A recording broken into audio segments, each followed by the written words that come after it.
How do you feel? You pretty much kind of wrapped up recruiting and everything, and the guys are coming back Monday. How do you feel about where things are sitting for you right now? Well, first of all, I don't know if recruiting's ever wrapped up, but I'm very encouraged. I'm excited to see our players. They've had a very good month off. A lot of them have gone other areas to train, and so I'm excited. We'll have a team meeting Monday night, welcome everyone back, and then we start workouts on Tuesday, and we have our freshman orientation, our newcomer orientation over the weekend. So excited. I'm excited to see the guys. I know they've worked hard. Now, for us, we have to build on the momentum that we had in the spring, moving into the next developmental phase of our football team.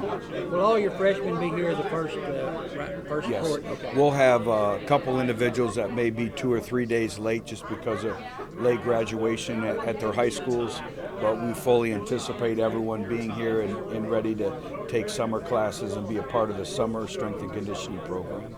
Out of curiosity, where are you guys scholarship numbers wise? I mean, I know that's part of this year of everything turning over. Where are you guys scholarship wise in terms of what you have used and what's still available? Yeah, we're right where we need to be. We've been able to add some additions, and we'll know more when obviously they report because there's no letter of intent to sign. But right now we're even, which is where we needed to be. And so we've been able to welcome, we're going to welcome 37 to 38 newcomers to this year's football team, so we're excited about that.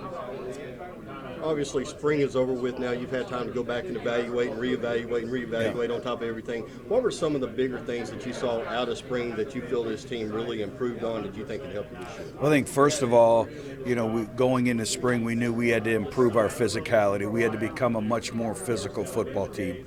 We're not where we need to be yet, but I really like the progress that we made. I think the next thing, you hear me talk about it all the time, is competitive depth. And, that really kind of revealed itself last year in the fourth quarter.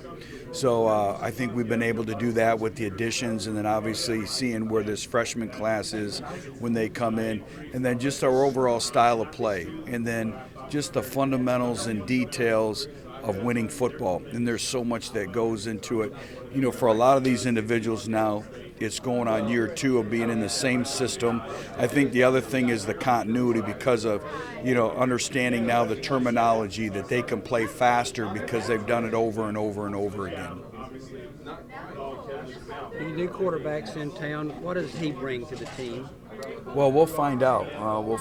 But, what I know right now is he's going to bring a leadership aspect, and I think it's going to be great when you're growing and developing a football program and a football team. You always want them to learn from role models that are older in your program, and we're a vast product of our experiences. And so when you look at JT and what he brings to the table in terms of his vast experiences, the leadership capabilities that he has, it's going to be great for Jackson. It's going to be great for Jalen to see that and be a part of that, and for him to come in and compete with them. I think it's going to elevate everyone's play. Everyone's going to grow and develop, and then the players around them. But I see an individual who's extremely committed, has great work ethic, and he has a unique moxie about himself. When we say he has it in a very short period of time. We can see that. When you think about just the summer going into the fall as a whole with young guys on the roster, how much more time does a young guy have, be it a first year or second year player, to really say, okay, I'm going to be able to contribute going into fall camp, or is it just they can really make an impact up until day one, or is there a cutoff point at which this kid's probably going to might be a red shirt, this kid might be a bench player, this guy, how do you look at that? Well, we never want an individual to come in and say, I'm not playing or I'm going to be redshirted. We want everyone to come in with the mentality that they're going to play and they're going to contribute one way or another to the team, whether it's on offense, defense, special teams. And I think with the redshirt rule now of playing in 4 games, I think that helps lend itself to that mindset and that mentality. But we're going to need everyone. When you look at it, we have 13 seniors still on our football team. And so we're going to need some of this freshman class to step up and provide some stability in terms of special teams. And at certain positions, there's going to be a great opportunity. but we want everyone to have the mindset that they're coming in and they're going to play and impact our football team. I know when you first took this job, really any coach when they take a new job, the big thing you got to have with guys that are on campus is buy-in.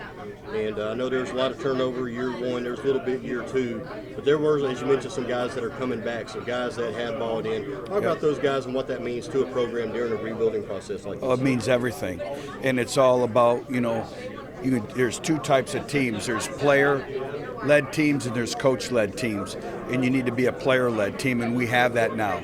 In year three, they speak our terminology. They look the way we want to look. They've been in our strength and conditioning program. Their expectations, their capacity for work, it's night and day. It's like being in a different program, and that's what's expected in year three. But I like our players. I like our mindset. We've challenged them in everything, and all you have to do is look at the results when you challenge them. This past semester, we had a 3.1 GPA. It's the highest in the history of the program, and that's 85 players on scholarship contributing that 3.1. So those are all things that we are now winning off the field. And when you win off the field, that lends itself to winning on the field. You said year three, and I know we've talked about the year zero versus year one. Yeah, really year two. Does this, well, in that context though, you've been through year two 3 different times. Does this feel like when you look at it now, it's like, okay, things have caught up. I know it was a lot of just sort of catching up and getting there. Does this, where you guys are now, feel like year two where you've been in the past? It does. And our players have done a great job with that. But, our principles and values are in place. Our culture is in place. The expectations are in place. But I'm not leading those expectations. Our players are leading those expectations. It starts with Justin Parks. A lot of these individuals have stayed up here over the break to work out, to be a part of each other. Jeff Foreman has worked exceptionally hard. Corey Rucker's been in town. All these individuals have been around. Emmanuel Stevenson is back. Manny's back. So all those things that go into it, and I think our players are excited, but there's a difference between ownership and renting something, and our players now own the football team. They're proud of what they're building. They're proud of what we're creating. Now, obviously, we have to see the results on the field, which we will.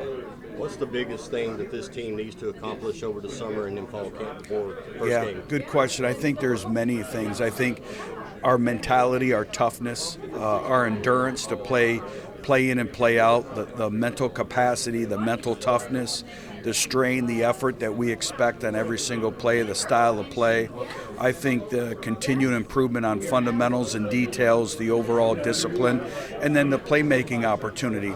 And not just in terms of offense, defense, but on special teams.